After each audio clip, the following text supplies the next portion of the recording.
You ready? Aha!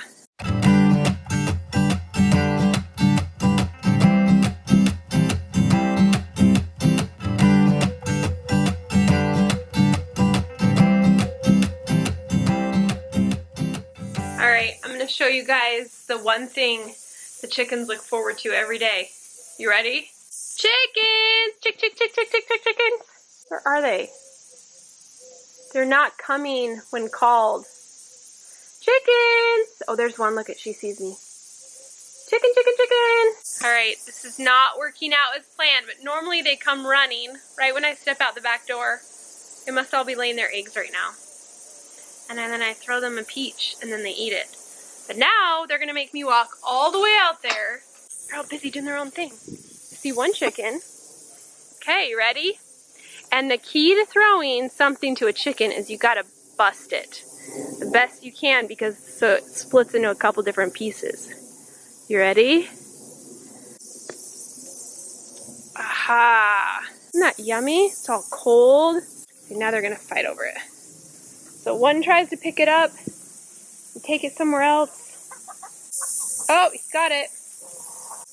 Gets all dirty and they don't even care. And that's how you make your chickens.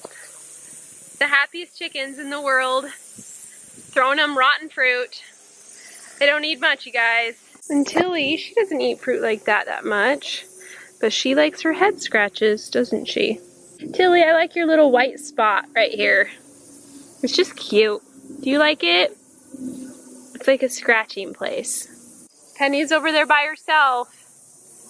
I don't know what it is about that goat, but she is like the biggest loner goat in the world.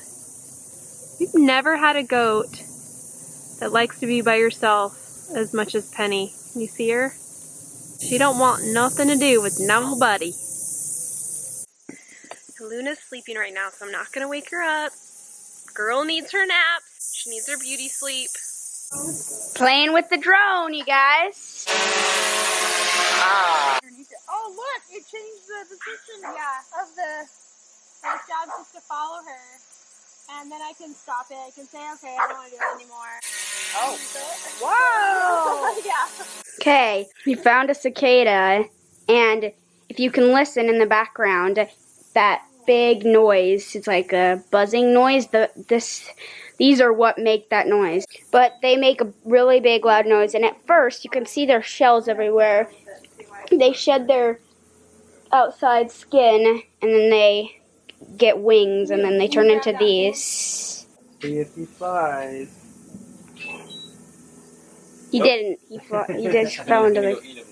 Oh well. Hey Matthew, I'm attacking you with the 2-2. No, wait, not yet. Are you guys professional at this game now? Yes. They're playing magic. I'm attacking you with the calling drone. Yeah. Okay. I'll block with... Good, no one's gonna know what that means. No one's gonna know whatever. You know what? I'll take 2 damage. Oh, it does have indigestion. Takes 2 damage. You have no idea what you're talking about. 2 damage twice. That was a nice card if you even had it in your hand. Alright, we're gonna look for Kevin. I think he's gone actually. Yes, he's gone. I thought he was out in the front yard, but he's out. He went to the post office for me, so wrong about that.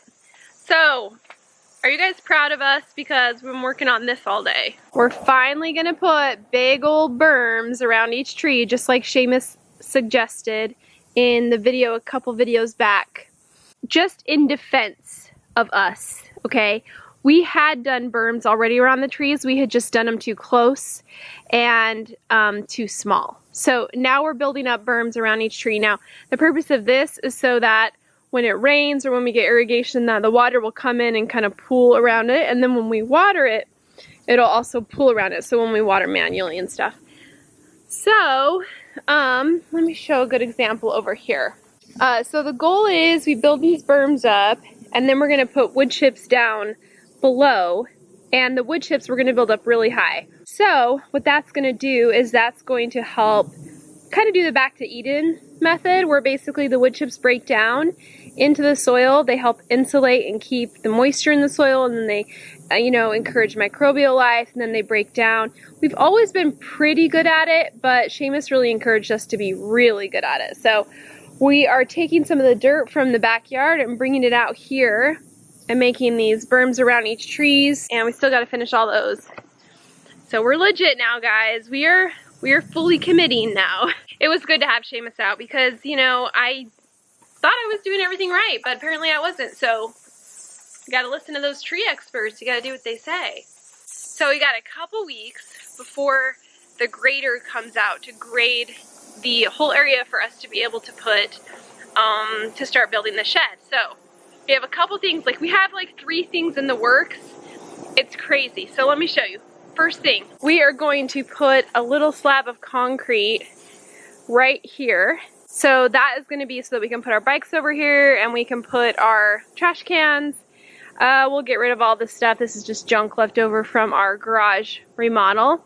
And the reason why we're doing this is so now that we don't have our garage, because now that that's livable space, we need to have this area just totally cleared off so we can park over here and not be competing with, you know, toys and bikes and junk. So all these things actually are not, this isn't step 1. These are all happening at the same time. So the next thing is this. We're going to, Kevin's gonna notch out a little section all along here so we can bring electrical and water here. And that's gonna come to the pond so we can fill up the pond. So when the pond's low, it'll automatically fill it up. And then we'll also use the electrical for over in the shed. The shed's gonna be roughly this size. I think we measured 10 by 20 or something like that. So that's gonna store a lot of our junk out here so we can clean up all of our back porch and store all of our tools. It'll probably be like this high. And it's also gonna be the pump house for our pond, which will be right here. So basically right now we're getting 3 things ready so we can have the concrete poured over here, and then we're gonna have the footing right here for our pond, the little footing we're gonna do all around the pond. Then we're also gonna pour that pad up there in the front by the driveway. So it's like 3 things that are gonna help keep things organized to move towards having a beautiful backyard with the pond and everything away in the shed instead of this stuff happening right all across here. So the goal is to be able to have all this cleaned up, and then once we have our gorgeous pond and our deck off of our porch, this isn't going to be a storage area. This is going to be where we have a table so we can eat outside. And then we'll have some chairs, we're gonna sit, and then we're gonna jump in our pond. So lots of exciting things happening. And so I'm really excited that we're getting started finally. And it is gonna be a long process, so just know that you're gonna be in it for the long haul, you guys. I wish we could do it instantly, but you know how, that's never how it is. So do that for now. In the meantime, we're gonna take care of our trees on the property, try to keep everything really happy, and then we're going to garden in this area over here next to the garden in a few weeks here. We're going to start tilling that up and creating rows, and then there will be no more tilling for that area because we're going to also kind of do a back to Eden method over there. So, dang, you know what? I need a clothesline because I get sick of stuff like this. It's like, how can I have a clothesline but not have it visible, right? I don't know. So yeah, so that's what's happening, and it's gonna be a fun fall. So here in Arizona we have a really hot fall, just like we have a hot summer, except it's more humid, more rainy, which is kind of nice. So we're gonna come up here in August, so we're gonna have August, September, October, and hopefully in those 3 months we'll be able to finish this whole area. So it's gonna be crazy. All right guys, you know that we live in Arizona. We're gonna have Mexican food all the time. So tonight is a masterpiece. And I have to show you because this is amazing. This is my specialty. Are you ready? Chicken enchiladas. That's enchiladas in Arizona. Yep. And I don't actually roll the enchiladas, I just layer it, kind of like a lasagna. But Oh my word, is that yummy.